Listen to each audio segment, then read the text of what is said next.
All right, today we're going to be looking at section 2.1. This is increasing and decreasing in piecewise functions.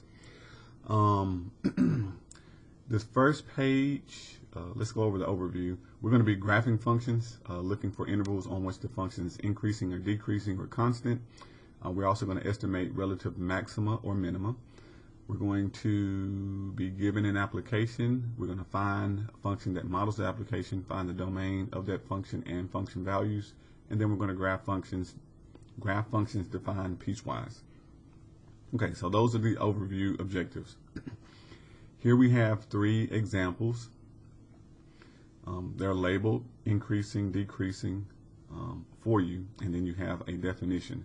So let me help to interpret this definition.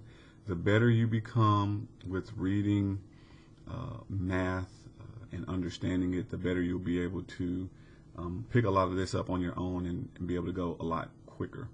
So increasing, decreasing, and constant functions. Definition: a function f is said to be increasing on an open interval I if for all a and b in that interval a is less than b, implies that f of a is less than f of b, and then it says see figure 1 on the following page. So here's what this says. We're going to have some starting point and stopping point. So let's just say -5, for example, because that's what you can see. And then we're going to go all the way to -1, because that's where that point is. So you read on the x-axis, you start with two x values. That's what we're calling a and b. These are x values, -5, -1. -5 is less than 1, okay, and it's going to be less than every other value that you pick. So any b value that you pick, so if -5 is here, any one of these numbers, -4, -3, -2, -1, a is going to be less than all of them, okay? That also means that if you have a y value associated with 5, so let's say here's the x value of 5. If I drop down and hit this graph, let's say right here, let's say it's at -5. This is close enough. We have a y value at -5. If I were to pick a y value for another point, so let's say -4, if I drop down, hit the graph, let's say it's meeting at -4. It's saying that you have a y value. All your y values are also going to be smaller than any other y value going in that direction. In layman terms, the graph is going to be going up as you go from left to right. So as I trace this line from left to right, it is going in the upward direction. So the function will be increasing. But this is the mathematical definition. Okay, likewise, if you look at the decreasing definition, it's just reverse. So it's going to be going down from left to right. So from this point on, we're going down from left to right. Notice the definition says open interval. So even though it's a solid line, we don't have to put square brackets because it wants to be on an open interval. That's by definition. So note, whenever you do increasing and decreasing intervals, you're going to be using open intervals, so parentheses. And then the constant function, if f of a equals f of b, so all your y values are the same on this interval. Okay, so that is the definition of increasing, decreasing, and constant. I just say going up from left to right. You read left to right, just like I read a statement. It's going to be going up, that's increasing. Decreasing is going to be going down, and constant is going to be horizontal. Be careful not to look at the endpoints. Those confuse people. Quite often they want to look and see, oh, the arrow is pointing down, so this is decreasing. And that's not true. That arrow just means it continues going downward, and it's also going to the left. You read increasing and decreasing according to the x-axis. So from left to right, focus on the numbers on the x-axis, looking at how far this graph extends to the left or how far does it extend to the right. Okay, we have some other examples, increasing, decreasing, so you can kind of get some ideas, and they're explained here. Now we're going to talk about relative maxima and minima values. Okay, basically these are low points. So if you see like a valley shape, the function is decreasing and then it changes to increasing. You have a valley, V shape. that is going to be a relative minimum. You see how this point is labeled, these are minimum. And then if you have a hill, like a mountaintop or high point, that will be a relative maximum. So they call it peaks and valleys for minimum and maximum. Never do we look at the endpoint for a minimum or maximum with an arrow. The only time we look at an endpoint is if it is a dot, so it comes to a stop. And we would call those an absolute maximum or minimum if they were the highest point. Okay. So here's the definition of relative minimum and maxima. It says f of c, which is you take some x value, you plug it in the function, you get a y value. So here's x, here's y. Y is negative 1.64. So it's saying if f of c is a relative maxima, if there's an open interval containing c such that f of c is greater than all the other x values in that interval, where x is in that open interval I and x is not equal to c. So let's say if I put parentheses from -1 or -2 to 2, okay, this is a maximum. So every x value that I pick from here to here, this point is going to be greater than them. So that's the maximum definition. And then minimum is the same thing. But basically you look for peaks and valleys. They explain it and got some examples for you to look at, which we'll do in my math lab here shortly. Here's some applications of applying some of that to some word problems. And I want to see some piecewise. Okay, here we go. Piecewise functions. So piecewise functions are equations that are broken into different pieces. So it's pretty much 3 different equations. It might be 2 or more, basically. And they are defined for a certain set of values. So this first equation, x plus 1, we can only use it for x values that are less than -2. So that would mean -3, -4, so on, whole values, or -2.1. So anything less than -2. 5, we would use that one only for -2 up to 3, including both of them because we have less than or equal to. And then x squared, we would only use that one when x is greater than 3. So you will be given something like this, and they will ask you to find these values. So if I wanted to find f of -5, okay, the only one that fits over here is this first one. That's less than -2. So you would take -5, plug it into this part only, and solve it. And that's what they're going to show you here. They're going to plug a -5 for x. So it's -5 plus 1. That's how they got that. They solve it, you get -4. So that's what piecewise functions are. We're going to graph some as well, which I will just show you that when we get to my math lab.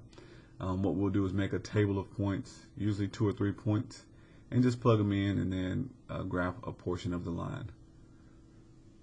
Okay, so I think that's all we need here.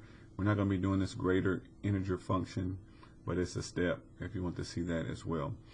I do, before I switch over, want to show you how to graph a piecewise function. So for example,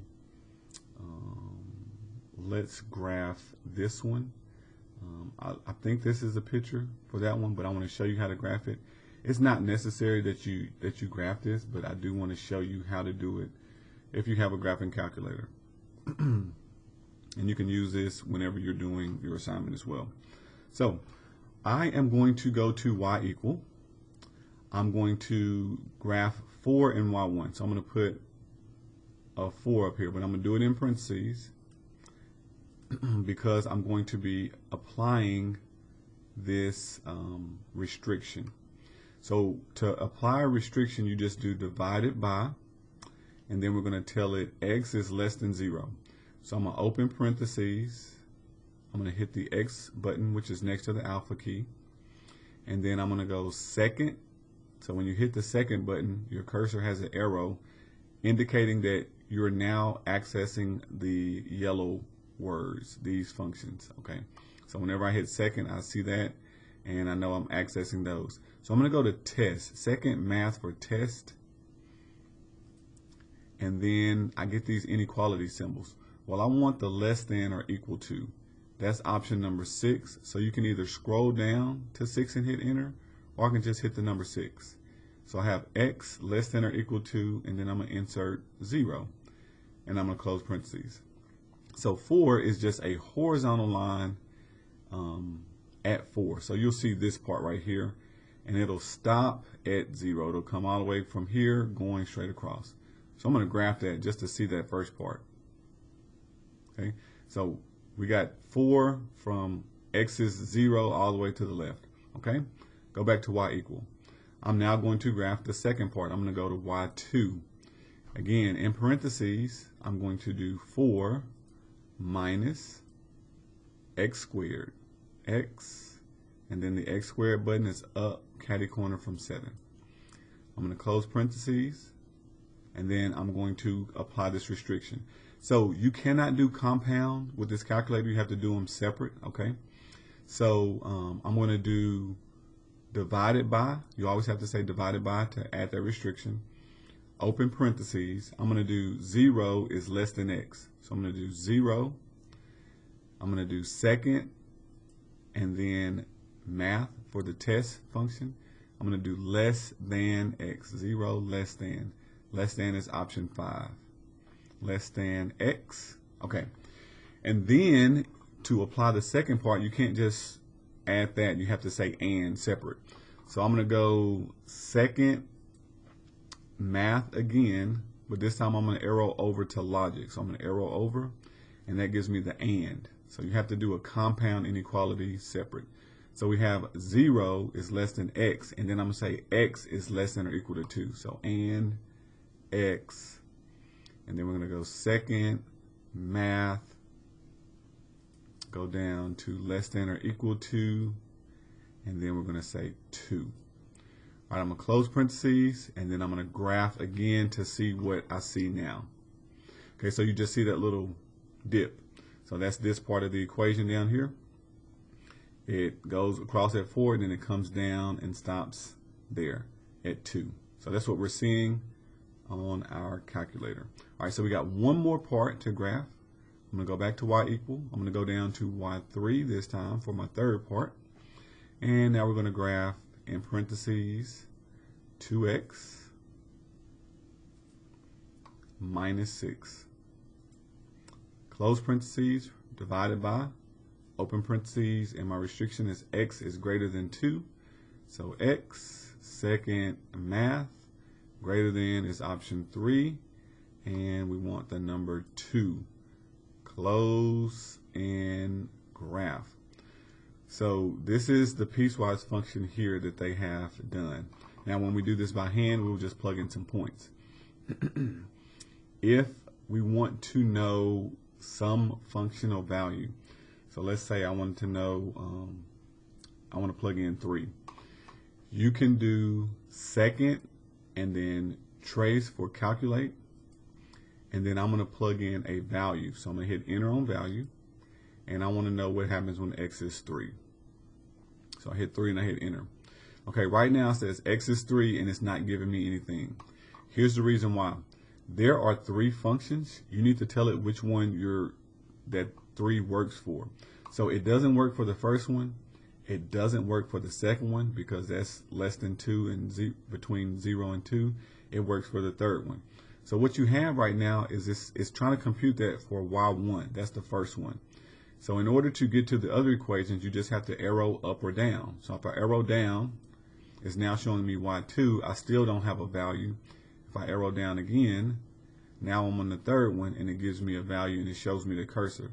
When x is 3, y is 0. So that's what you see also in the table that they made points. So once you do value, you can pretty much do anything. So let's say I want to try -2. So now I'm going to say -2. Enter. Again, you have to tell it which equation. Right now we're on y3. That's the last one I was on. So I'm going to need to arrow up this time. Let me see what happens if I arrow down. Oh, it just cycles back. So if you just keep going down, it just cycles back through, and it takes me to y1, and there we are. So that's how you graph piecewise functions with the calculator. But in my math lab, I will show you how to do it by hand. All right, so let's jump over and start working some problems.